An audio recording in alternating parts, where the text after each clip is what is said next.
also became Bruce Lee's best friend. He recalls how Bruce changed a centuries-old tradition.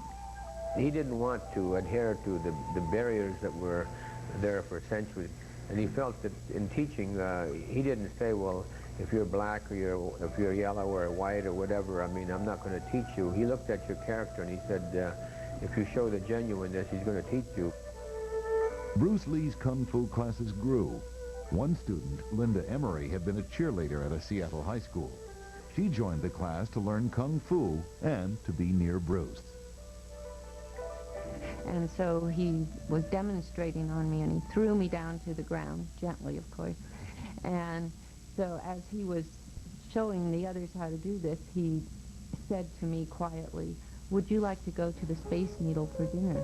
And I said, "All of us go to the Space Needle?" And he said, "No, just you." And I was like...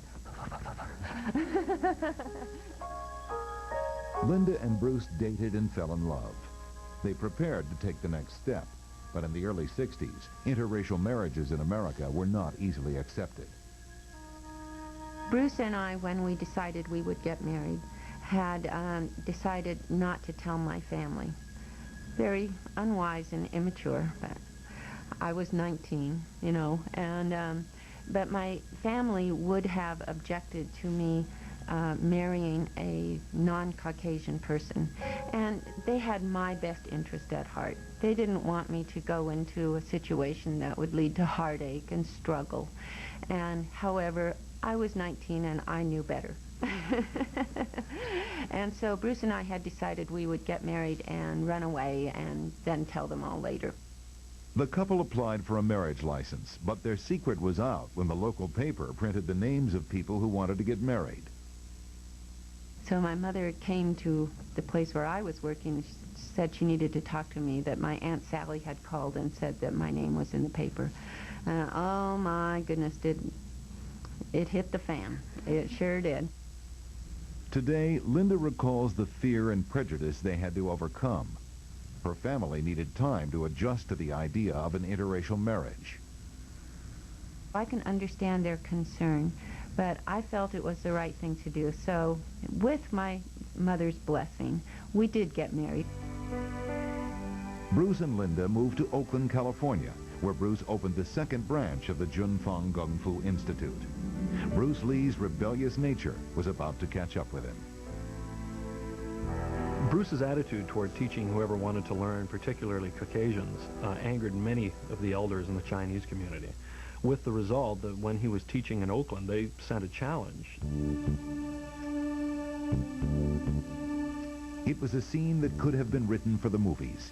Members of a San Francisco Kung Fu school confronted Bruce with an ultimatum: stop teaching non-Chinese and close his school, or fight their top martial arts expert. Bruce Lee never walked away from a challenge. I was present at that fight, and in fact I was 8 months pregnant at the time with Brandon, and I never had a moment's fear myself because I had such confidence in Bruce's ability. Bruce was so confident in his technique that the thought of a fight going more than 10 seconds never entered his mind. The two battled for 3 exhausting minutes. Bruce emerged victorious, but he was drained, both physically and mentally. Bruce was so despondent, so disappointed in his performance. And actually, this was a real turning point in his life and in his martial art development, because he realized that maybe he didn't have the tools to take somebody down instantly. To increase his stamina, Bruce trained like a man possessed. He was driven by the specter of the challenge. And so from that point on, he applied himself completely, 200%, to the mission of refining his martial arts skills, and thus began the development of his way of martial arts, which he called Jeet Kune Do. Jeet Kune Do translates as the way of the intercepting fist. It became Bruce Lee's signature form of martial arts. To develop it, Bruce adapted what worked from other fighting disciplines.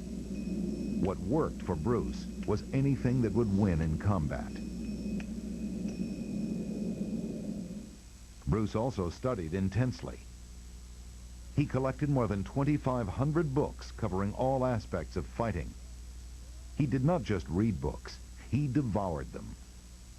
This is a book that Bruce Lee learned a lot from, but you can see as you turn through the pages of this book, Bruce's underlinings. For example, Bruce studied the thrusting movements of fencing as a way to quickly engage an opponent.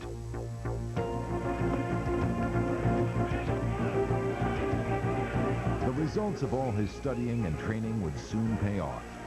Bruce demonstrated his martial arts skills at karate tournaments. He wowed audiences by doing push-ups with just 2 fingers.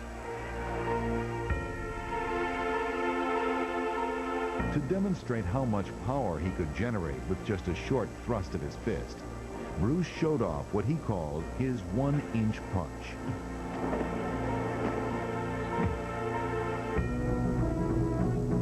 A young martial arts fan saw Bruce Lee at one demonstration. He would become a student and later a teacher of Jeet Kune Do. His exhibition in his Chinese Kung Fu was awesome. It was for real, it was simple, and it was direct and explosive speed. I've never seen explosive speed like Bruce Lee did.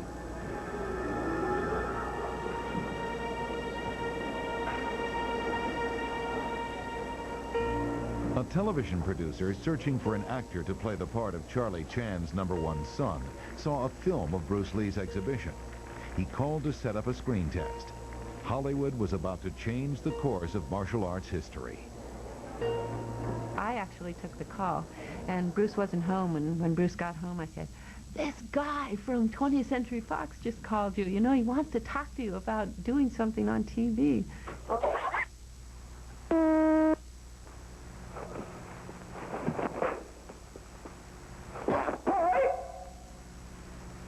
Test X1.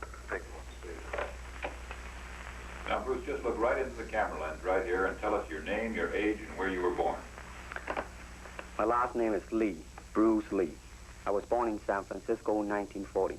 I'm 24 right now. And you worked... When I see Bruce in that original screen test, what goes through my mind is remembering how he was apprehensive. Now look over to me, Bruce, as we talk. I understand you just had a baby boy? Yeah. And you've lost a little sleep over it, have you? 3 nights. He had not been before a camera for many, many years, had never planned to go before a camera again. That was not part of his planned future at that point. And here he was now in Hollywood doing a screen test. There is a finger jab, there is a punch, there is a back fist, and then low. Of course, then they use leg, straight at the groin, or come up. Or, if I can back up a little bit, they start back something, and then come back. All right. It's kind of work. He has nothing to worry about. #1 son never happened, but that wasn't the end of Bruce Lee's Hollywood career. When the cast was chosen for a new TV show called The Green Hornet, Bruce Lee was introduced as the quick-footed sidekick, Kato. Well, I'll say it the Chinese way. 多謝晒. Thank you very much. Bruce Lee started a boom in martial arts. It marked the end of his plan to open a chain of kung fu schools and set him on the path to martial arts superstardom.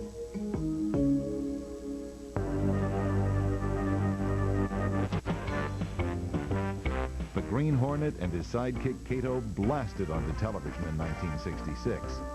Every move the swift-footed Kato made was new to American audiences.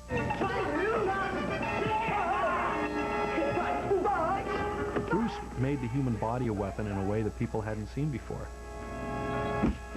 There's a difference between being tough and being cool. And Bruce was cool all day long in that show. I mean, just the look in his eye, the way he'd walk or swagger or saunter, he was cool, you know, and that, man, does that strike a chord in America.